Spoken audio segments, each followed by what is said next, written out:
Coming up on Beach TV News, a historic day in American politics. For the first time ever, a former president faces charges in a criminal trial. Plus, a pro-Palestinian protest turns violent as protesters clash with the LAPD. Our reporter is live from the scene with the breaking details. And should homelessness be a criminal act? The Supreme Court is weighing in tonight. All this and more next. Beach TV News starts now.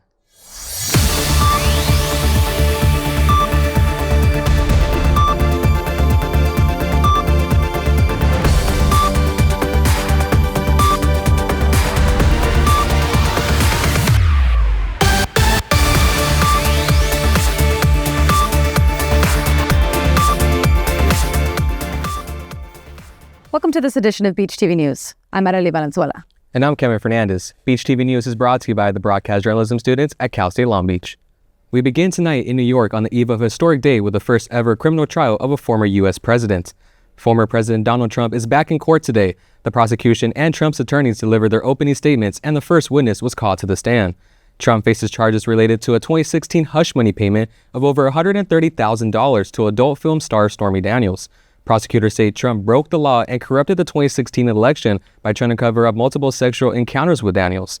Meanwhile, Trump's defense lawyer Todd Blanche claims that the former president did not commit any crime and that Trump had no knowledge of the business records he's accused of falsifying.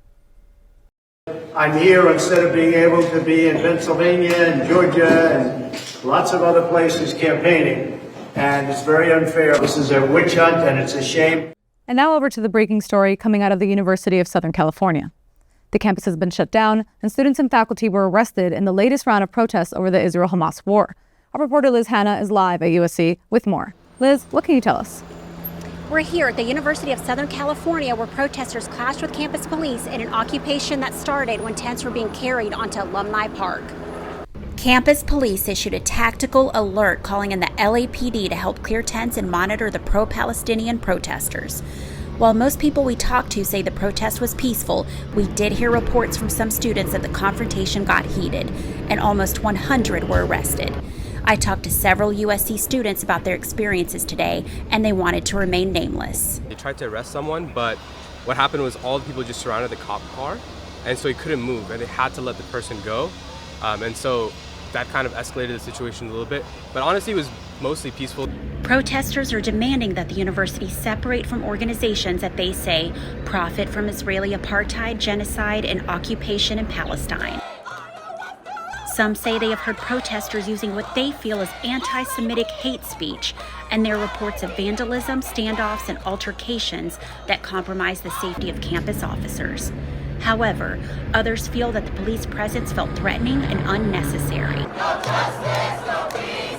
No racist police. No racist police. Free speech is being confused with hate speech, and there's no hate going on here. We're just voicing our concerns. We see what's happening in Palestine and Gaza, and all we're speaking is just we're voicing our concerns, nothing more. The campus was shut down with only students, faculty, and staff allowed in until protesters were forced off campus and took to the streets. By private institutions such as our own university, and we can't support that type of we're the ones that pay for this university, and we can't support our money going there. It's not just in Gaza, it's everybody. No one is free until everyone is free, and as long as this oppression is going on, we're all being oppressed. The campus remains closed until further notice. Reporting live from USC, Liz Hanna, Beach TV News. And it's not just USC. The conflict in the Middle East has also led to friction on several other college campuses. At Columbia University in New York, police arrested more than 100 pro-Palestine demonstrators who set up encampments on the campus's main lawn. The school's president said that if tents were not removed, the school would forcibly clear out the area. As just up north in Connecticut, 45 more students at Yale University have been charged with misdemeanor criminal trespassing. Students across the country continue to set up encampments on their campuses. They are demanding for schools to stop funding military arm manufacturers and companies that are contributing to the deaths of Palestinians in the Israel-Hamas war. The recent trend of demonstrations on college campuses continue to escalate, and more universities are joining in. We will keep you updated on further developments as they come. And tensions about the Israeli-Palestinian conflict aren't just rising at college campuses. Google recently fired 28 employees after a series of sit-ins that took place in their offices in Silicon Valley, Seattle, and New York City. The protests were led by the group No Tech for Apartheid, whose goal is to have Google halt their plans to bring their cloud computing services to Israel. The group is claiming that the software can be used by the Israeli government in the war against Hamas. On the other hand, a spokesperson for the cloud project says that services are not intended to aid with military workloads. The project, called Project Nimbus, is a joint project between Google, Amazon, and the Israeli government. Google CEO sent a company-wide email to their employees asking them to keep politics out of the workplace. While the fight for the White House is ramping up, and even more changes are coming for women's reproductive rights, our reporter Liz Hanna explains. In the latest news on women's reproductive rights, Arizona's Supreme Court has brought back a 160-year-old near-total abortion ban. If the law goes into effect, there will be one exception. Pregnant women can obtain an abortion for life-threatening complications, though providers face up to 5 years in prison if caught performing the procedure for any other reason. As most registered voters in Arizona are in favor of the right to choose, opponents and advocates have gathered outside the courthouse, stating their case in this heated debate. Meanwhile, Congress continues battling it out as this story develops. In election news, members of the Kennedy family are endorsing President Joe Biden instead of backing their own Robert F. Kennedy Jr. for office. His sister, Carrie Kennedy, spoke out in support of Biden, calling him my hero, and insisting that this election has no room for a third candidate. RFK Jr. has spoken out about the endorsement, writing that his family was divided in our opinions, but united in our love for each other. Running as an independent, it remains unclear whether he will pull votes from Republicans or Democrats, with many of his campaign talking points hitting from both sides. Regardless, polls show that RFK Jr. has a long way to go to catch up in this upcoming election. Will former President Donald Trump and President Joe Biden debate before Election Day? Neither candidate has officially agreed to a matchup, but have spoken out about the possibility. Trump recently posted on social media that he's up for it anytime, anywhere, any place. And Biden said that it depends on his behavior. The first of 3 debates is scheduled for September 16th in Texas. News organizations want it and voters want it, but will it happen? With Trump absent from the Republican primary debates and no RSVP from Biden as of yet, voters will have to see it to believe it. Thanks, Liz. The Supreme Court is set to hear a case surrounding the criminalization of homelessness and whether an Oregon city law violates the Constitution. The case centers on a law in Grants Pass, Oregon, banning homeless individuals from sleeping or camping in public spaces. The arguments against the law focus on the Eighth Amendment's prohibition on cruel and unusual punishment. It is being argued that since the unhoused are involuntarily homeless, the city cannot punish them without providing shelter. On the other hand, the city of Grants Pass argues that ruling in favor of the plaintiffs would fuel homeless encampments throughout the country. The justices seem to be split along ideological lines, with the liberal justices sympathizing with the plaintiffs, while the conservative justices sided with the city of Grants Pass. And now from the Supreme Court to Congress, an important package has been passed, but it's leaving Speaker Johnson in hot water with the Republican Party. With bipartisan support, the House of Representatives passed a foreign aid package to approve $95 billion to be sent to U.S. allies Ukraine, Israel, and Taiwan, with $60 billion alone going to Ukraine. The passing of this package comes 6 months after President Biden requested it from the House, and it now goes to the Senate for a final vote. The bill's passing puts Speaker Johnson in a tight spot within the Republican Party. He's received criticism for prioritizing this package over a bill aimed towards tightening security at the border. Johnson is now being threatened to lose his position, and some Republicans have filed motions to vacate the Speaker's seat. Tensions in the Middle East have escalated dramatically this week. Amidst the ongoing war in Gaza, Iran has started to launch direct rocket attacks against Israel. Israel recently launched an airstrike near an important military base and nuclear site in Iran. This comes after weeks of tensions rising between the two regions in light of the Israel-Hamas war. Both countries have been bitter rivals for decades. Earlier this month, Israel carried out a deadly airstrike on one of Iran's consulate buildings in Syria. Two Iranian generals were killed. Iran then followed with a surprise launch of dozens of drones and missiles towards Israel. Israel was able to intercept most of the airstrikes.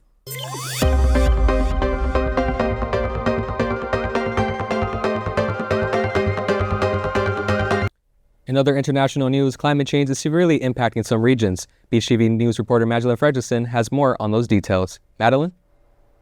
Thank you, Kevin. That's right. Several countries are reacting to their changing environmental landscapes. This week, tens of thousands of protesters marched the streets of Colombia's largest cities, including the capital, Bogota. Colombian citizens are protesting left-wing President Gustavo Petro's reform agenda surrounding healthcare and violence. Protests have been taking place since Petro took office in 2022. but have gained momentum in recent weeks due to the president proposing the idea of rewriting the Constitution. Earlier this month, the Senate rejected Petro's proposed health reform, which would expand access to health care. As a response to his defeat, Petro ordered the takeover of two of the country's largest medical insurers. Colombians are fed up and demanding change. Hot lava and ash spewed in the sky when the Ruang volcano in Indonesia exploded 5 times this past week. Indonesia's volcanology agency raised the volcano alert to the highest level of 4, and around 11,000 individuals living in the nearby towns of the northwest Sulawesi province were asked to evacuate. The eruptions that were triggered by recent earthquakes reached a maximum height of 3,900 feet, and as the eruptions intensified, so did tsunami fears. Luckily, no tsunami occurred, and operations are slowly returning to normal in the North Sulawesi province. Record-breaking rainfall in the United States Emirates and Oman caused extreme flooding. The rainfall was the heaviest the UAE had experienced in 75 years. 1 person was reported dead in the UAE and 20 in Oman, trapping citizens on the road, flooding businesses and homes, and even causing the airport to shut down. The storm flooded the runway, resulting in delays and cancellations. Government offices and schools were closed for days as the flooding was being resolved. This region is not used to heavy rainfall, and researchers say that climate change can be blamed. With the flooding reaching record-breaking levels, authorities are now racing to find solutions to drain the water from the city. Stay tuned as we continue to bring you the latest updates on these developing stories. Back to you, Kevin.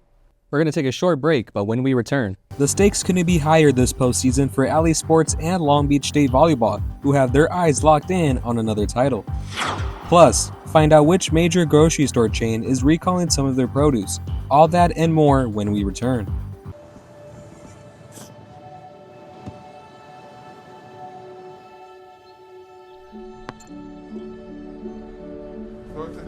I don't remember how it started.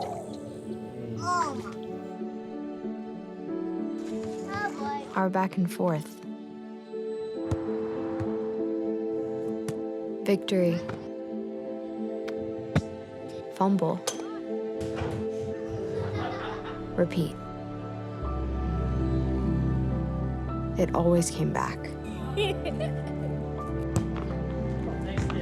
Dad! Okay, here we go, throw it! Yeah. You probably don't remember what you told me, That was perfect. but I heard every word. Nice.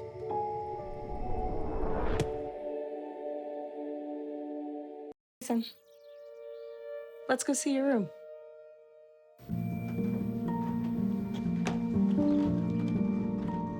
What do you think? We kept it a little spare, so you can decorate it how you like.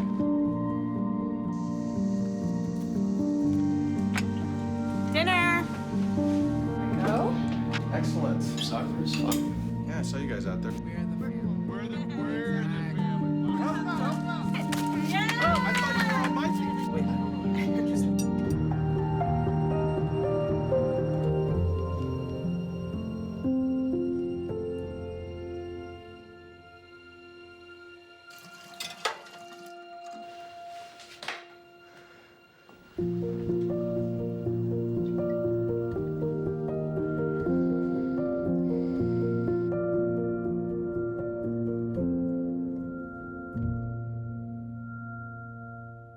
Welcome back. Before you head out to the grocery store this week, you should be on the lookout for what products are being recalled. BTVN's Anthony Arrico is here with the story. Thanks, Aurelie. An outbreak of salmonella poisoning is affecting one major grocery store chain, and if you're looking to get some cosmetic work done, especially for the summer, then here's what you need to know. Let's dive in. Trader Joe's has pulled some brands of basil from its shelves following an outbreak of salmonella poisoning. The affected product, Infinite Herbs branded organic basil sold in 2.5-ounce containers, has been recalled in 29 states, and the Centers for Disease Control and Prevention are advising consumers who have purchased this basil not to eat it and to return it to Trader Joe's for a refund. According to the U.S. Food and Drug Administration, 12 people have been infected so far, and 7 of the 12 people affected had purchased or likely purchased the product from Trader Joe's. For more information, affected consumers can contact Trader Joe's directly or visit their website. The CDC and the FDA are investigating a series of adverse reactions to Botox injections. According to the FDA, these injections were either counterfeit or administered by unlicensed individuals in non-medical settings such as homes or spas. The CDC says 19 individuals across 9 states have fallen ill after receiving these treatments. The FDA has issued a stark warning alerting healthcare professionals and consumers about the presence of unsafe counterfeit versions of Botox. While Botox is commonly used for cosmetic purposes like smoothing forehead lines and crow's feet, it also has medical applications for conditions such as excessive sweating, muscle disorders, and migraines. Data from the CDC is showing an uptick in heat-related emergency room visits in 2023. The warm season from May to September saw a significant increase in emergency department visits for heat-related illnesses such as heat stroke or sunburns.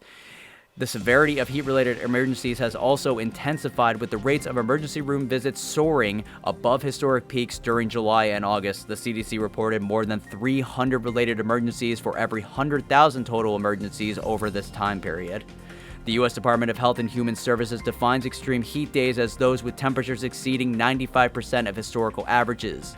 In 2023, every region in the U.S. experienced such extreme heat days.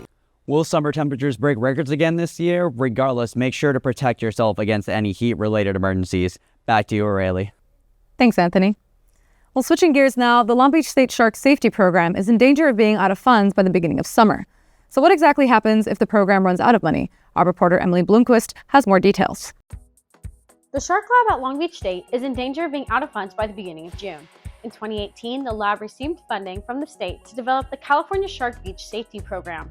The mission of the program is to study the psychological and behavioral ecology of marine animals. Their goal is to understand the recovery of white sharks and question, why are they using our beaches as nursery habitats, how long are they going to be there, and when are they going to leave? Because they're on the forefront of a lot of not only pioneering technology in this field of sharks and rays, but also pushing through and answering questions that haven't been able to be answered yet. It's a pioneering lab, and there's just so much new technology and new data coming out of the lab. So it's a very cool opportunity as an undergraduate to have that experience. The lab contributes technology and data for the movement of juvenile sharks. They have buoys in the water with attached receivers that pick up alerts of tagged sharks that are nearby. The data is being picked up by sharks circling offshore islands Santa Barbara and San Luis Obispo.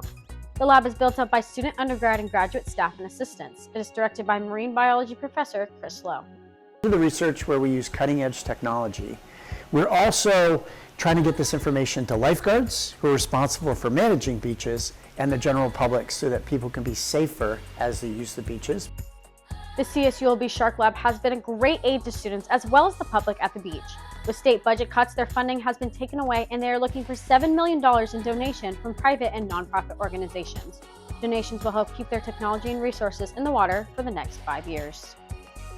The Shark Lab will continue to stay open. However, it is up in the air as to what will happen to the Shark Beach program.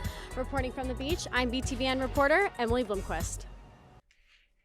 Thank you, Emily. From the Shark Lab, we now go to the high tides of Hawaii, where Long Beach State men's volleyball team may be punching their ticket to the NCAA tournament. Our reporter Enrique Rodriguez has a story and more in our sports recap.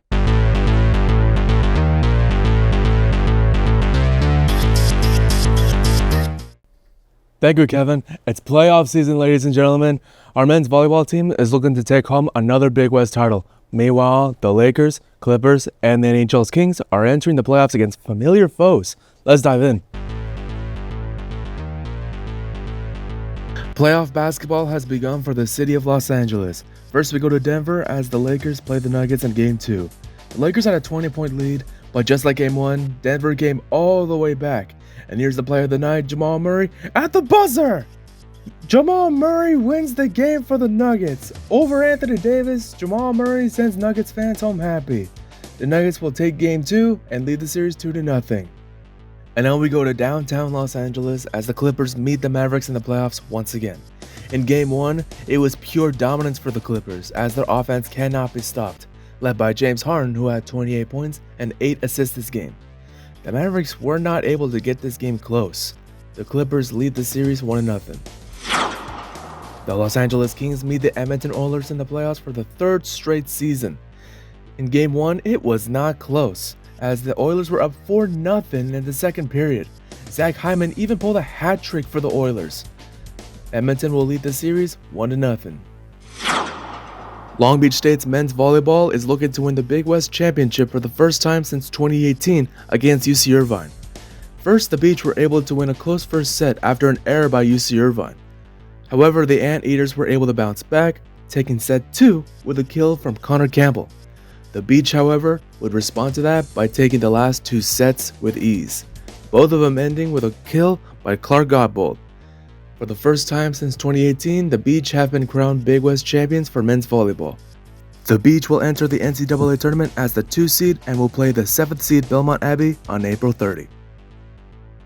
The best of luck to our men's volleyball team. We hope they bring home another national championship back to the Beach, as I'm still recovering from that devastating Lakers loss. But hey, we'll see how LeBron and the rest of the squad bounce back. Back to you, Kevin. Thank you, Enrique. After that shot, please make sure to check on your Laker fans, everyone.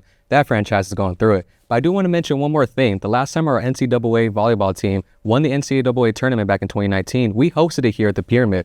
So I'm just saying, history could repeat itself yet again. Meanwhile, back here at home, I had the opportunity to attend the largest event of the year in the city of Long Beach. I was in downtown this weekend where the 3-day racing spectacle took place. I'm at the 49th Annual Grand Prix of Long Beach, where fans are buckling up for Southern California's 200-mile-per-hour beach party, as it's an electric atmosphere for all fans to soak in. This iconic street race always brings the world's top drivers together who love to compete in the Long Beach leg of the NTT IndyCar Series. Fans from all over came in historic numbers this year, as the Grand Prix had about 190,000 people in attendance this weekend, marking a new record for the city. Though the first 2 days of the Grand Prix had plenty to offer, racing fans showed out for the main race on Sunday, and it didn't disappoint. In thrilling fashion, Scott Dixon raced to victory at the Grand Prix of Long Beach, all while having to conserve fuel for about the final 30 laps. Dixon claimed the checkered flag, driving the number 9 PNC Bank Chip Ganassi Racing Honda for his second career win here in Long Beach, as Colton Herta and Alex Pillow finished in 2nd and 3rd respectively. This place is wild, it's got a lot of energy. It's a lot of fun. That's what we need to be doing. So, I hope we can. We always say we hope we can have more events like, Long Beach or the 500 or Nashville and places like that. During the weekend, fans had the opportunity to be introduced to unique interactive fan experiences, prizes, and car displays attracting all types of racing enthusiasts. Just to get a sense of that feeling, in the environment with people that have some sort of like the same passion as I do, it's pretty cool to be here. As for die-hard racing fans, it's a tradition to attend the Grand Prix. Well, I've been coming here since I've been about 10 years old, so I saw a Formula One race here many years ago, and I've just been coming here ever since, and it's kind of part of what I do is come to the Long Beach Grand Prix on race weekend. Reporting from downtown Long Beach, Kevin Fernandez, Beach TV News. It was definitely fun to experience the Grand Prix for the first time and see so many people enjoy it as well. But let me tell you, Aurelie, my ears are still recovering from the track. Yeah, I'm sure they are. It looks like a lot of fun. I'll have to get some tickets for next year. Almost definitely. You have a lot of fun. Just don't forget to bring your earplugs this time. Trust me. We'll be coming back after another short break. Coachella was the star-studded desert party of the season, but one rapper left the valley with a broken foot. Plus, out here in Malibu, one nonprofit is helping special kids surf through life's challenges. I'm Raya Torres for Beach TV News, and I got the story coming up. There is a road laid out for me. Boxes everywhere, and this is gonna be Addie's room. I think you're really gonna like it. I hope so. Yeah. I know this road is there for me.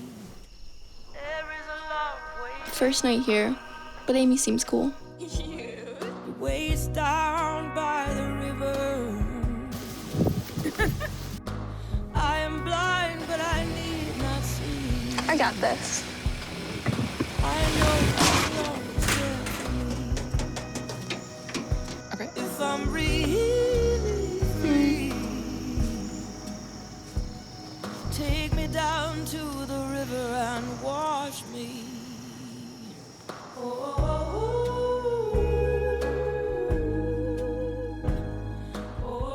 Great having you. Incredible women. I wish they had those kind of cool careers for women when we were growing up. So in this flashback, we're all the same age? Yeah. What does everyone want to be when they grow up? If I say 2 jobs, do I get extra credit? No. I want to make immersive video games. I want to revolutionize 3D printing. I want to analyze data from the cloud. I want to be a meteor. You mean meteorologist? No. That's great, Al. Follow your dreams. For the record, I was a baby in the 70s. Welcome back. The USDA reports that about 44 million Americans experience food insecurity every year. And our reporter Lydia Tesfaye traveled to West Sacramento, where one of the organizations are sowing the seeds of change within the community. I'm here in Sacramento, where one organization is taking their skills and resources and giving it straight back into their community. Founded by Alfred Melbourne, Three Sisters Garden is a beacon of hope. Looking for purpose after experiencing incarceration, Melbourne turned to gardening to rebuild his life. In doing so, he not only found redemption, but he committed himself to uplifting West Sacramento. We started with one field in 2018 and then just using the hustle mentality, the same kind of skills we used to use out here in the streets for bad, and just turned it around and started using them for good. Apart from restoring nature, Three Sisters Garden is actively addressing the pressing issue of food insecurity in West Sacramento. Despite the city's reputation as a farm-to-fork capital, many residents still struggle with finding access to nutritious food. According to the U.S. Census, California has the highest poverty rate at 13.2%. Out of the entire homeless population in the United States, nearly a third of them reside in California. Within the state, Yolo County is one of the most impoverished regions, with 19.5% of the population living under the poverty line. The goal is to give 40 to 60% of what we grow right back here to the community. As I mentioned earlier, we live in a food desert, so our community really needs support. The garden tries to help the community go above and beyond. They regularly host inclusive workshops, inviting everyone to learn life skills and fostering a deeper connection with nature. We all kind of just come up with our own topics or whatever we have going on at the farm. We try to base it like seasonally too, like what's going on, and try to share that with the community. What's next for the nonprofit? They're aiming to gain ownership of the land they're currently nurturing to continue their bountiful work. We would love for the city, the state, the county, folks to really get behind us and support and give us the resources that we need so that we can keep these pieces growing food for the people. From West Sacramento, I'm Lydia Tesfaye, Beach TV News. And now we head on over to the biggest desert party in the country. Our reporter Lori Harvey has the latest on Coachella and all your latest entertainment news. Lori?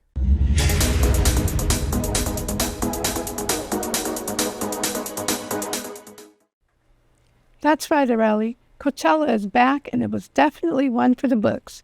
We got wardrobe malfunctions, people jumping off stages, and much more. The biggest party in the desert has fans from all over the world flocking to California to celebrate this year's Coachella. The spectacular show was in full swing, with a jam-packed list of acts performing for thousands of fans. The headliners include Gwen Stefani, Lana Del Rey, and many more.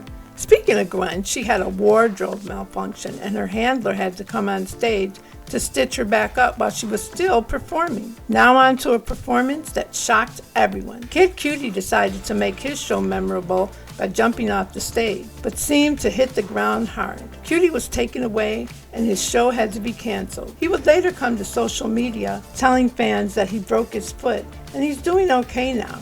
The star-studded performance doesn't stop at Coachella, as Zendaya's big movie is about to hit theaters. Challengers is the tale of a successful pro tennis player caught up in the winner-take-all love triangle. The story follows Tashi, played by Zendaya, who is forced to become a coach after suffering a career-ending injury. Zendaya has been staying in the news for her outfits for her premieres around the world as she promotes the new movie. From London to Los Angeles to Paris, the movie is a must-see, from red carpets to the Hall of Fame. The Rock and Roll Hall of Fame has come out with its list of the class of 2024 inductees. This year includes Cher, Mary J. Blige, and Ozzy Osbourne as some of the legends to be inducted. The Rock and Roll Hall of Fame inducts icons from all genres, such as hip-hop, R&B, and country. To be considered, an artist must have been in the music industry for over 25 years. The ceremony will take place in Cleveland and streamed live on Disney Plus October 19th.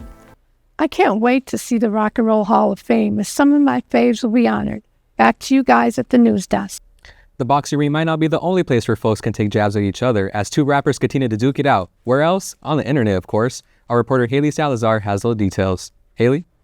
Thank you, Kevin. Yep, the beef is still cooking up in the rap game, alongside of the actual boxing ring. Here's what's trending. It's not rare to hear Swifties talking about Taylor Swift when it comes to new music releases, but her newest album is leaving a bad reputation as it's causing an uproar on social media. The album, The Tortured Poets Department, has a total of 31 songs, but one song is stirring up controversy.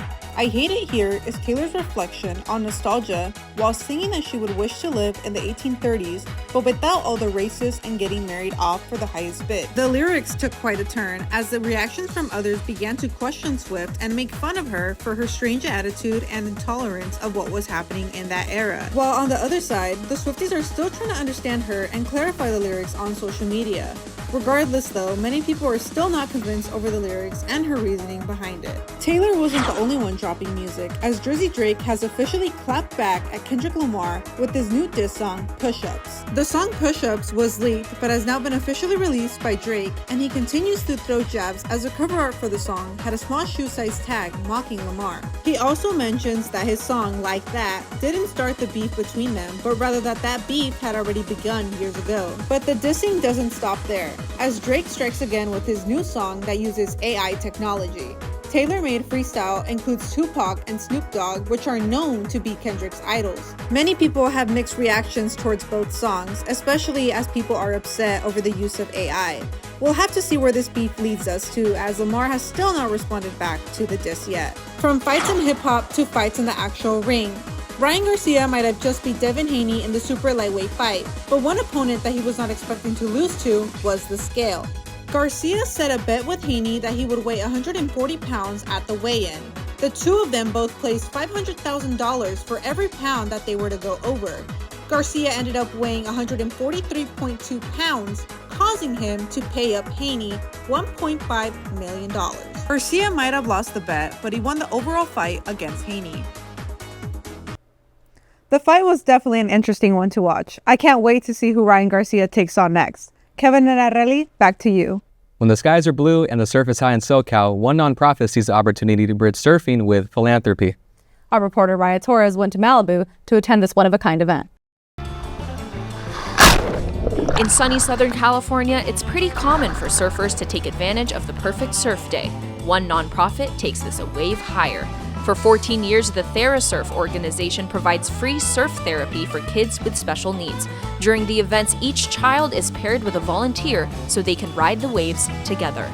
They're just so happy, and you can just see like the twinkle in their eye. Like, it really is a life-changing experience for them because they don't, come to and surf. Like, there's not really much of a way they can surf without doing this. Many of the volunteers are professional surfers who frequently attend these events. Some of them have been here since the organization was founded over a decade ago. There's no better feeling to see like the looks on people's faces, and it's an addicting, magical thing.